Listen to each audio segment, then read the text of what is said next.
माननीय सदस्यगण, आप 2-3 दिन से मणिपुर की चर्चा की बात कर रहे हैं। माननीय गृह मंत्री जी यहाँ पर आए हैं। मैं माननीय गृह मंत्री जी से आग्रह करूंगा कि सदन के सामने माननीय अध्यक्ष जी,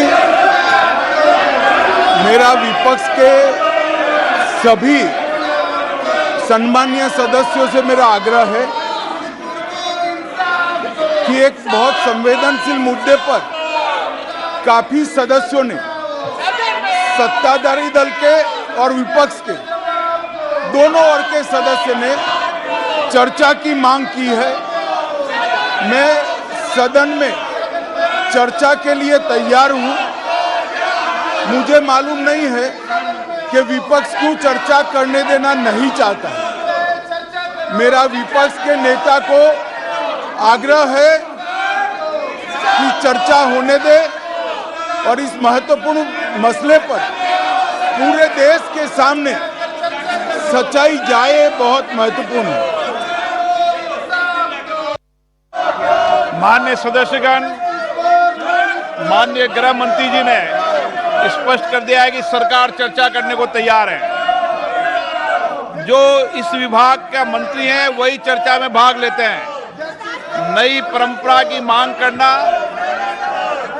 और सदन नियोजित तरीके से नहीं चलाना, ये देश और राष्ट्र के हित के लिए नहीं है। मैं माननीय सदस्यगणों से पुनः आग्रह करना चाहता हूं कि जिन विषयों, जिन मुद्दों पर आप चर्चा करना चाहते हैं, सरकार ने स्पष्ट कर दिया है। मुद्दों पर चर्चा कराएं, समाधान कराएं, ताकि हम सामूहिक चर्चा से एक बेहतर रास्ता निकालकर वहां की जनता की भलाई कर सकें।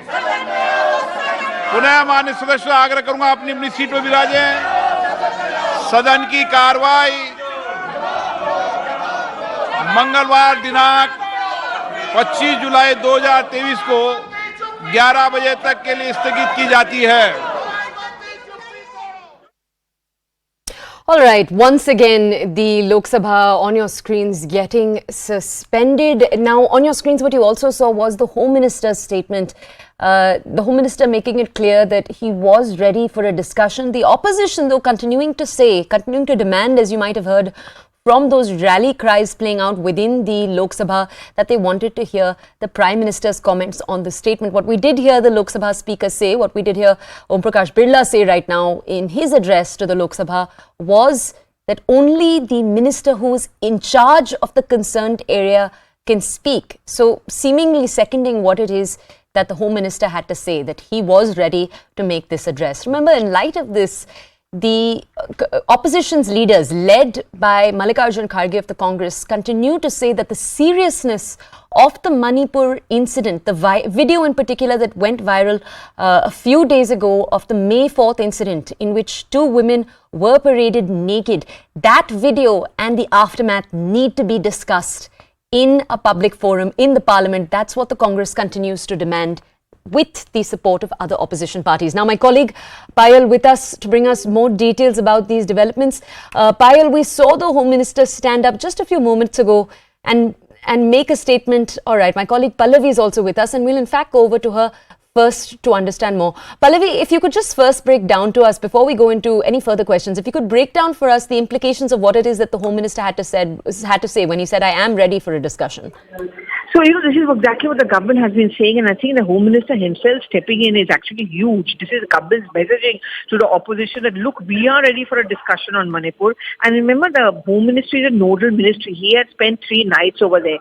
Clearly, the Home Minister would also want to put on record the details or the investigations, what is the ground situation.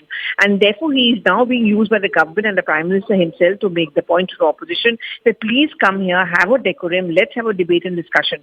But obviously, the opposition parties carried on their hangama, because of which the House has now been adjourned. So then what is going to happen next? Well, next is that the government will also dig its heels in and say that not once but twice we've tried to reach out, yet it's very clear that the opposition does not want a discussion on Manipur. They're only creating a commotion for the sake of creating a commotion. They were never serious about discussing Manipur. No conditions attached from the government side. That's the clear messaging coming in from the government. And I think after no kind of a reciprocation is coming in from the opposition, opposition, both the sides are digging the heels in, and this time around the government will say, enough is enough, we tried our best, you don't want a debate and discussion, so let us just go ahead with a legislative business, even if it means passing it without any debate and discussion. Pallavi, can you walk us here through the last few years when we've seen the BJP in power? We know the opposition has at multiple points demanded that the Prime Minister come to the Parliament and address the Parliament on a certain issue. Tell us, have they been successful ever? But if you talk about the opposition ever being successful, well, I think in the last session also, when the Congress party also wanted a discussion on the Adani issue, when they wanted the matter to be sent to a JPC, we saw a similar amount of commotion over there. We also saw a drift within the opposition, but this time down, we're seeing a sense of opposition unity. And in that sense, I think this time around, they're going to be a little bit more successful if you're going to say that breakdown of parliamentary norms or discussion is a sign of success.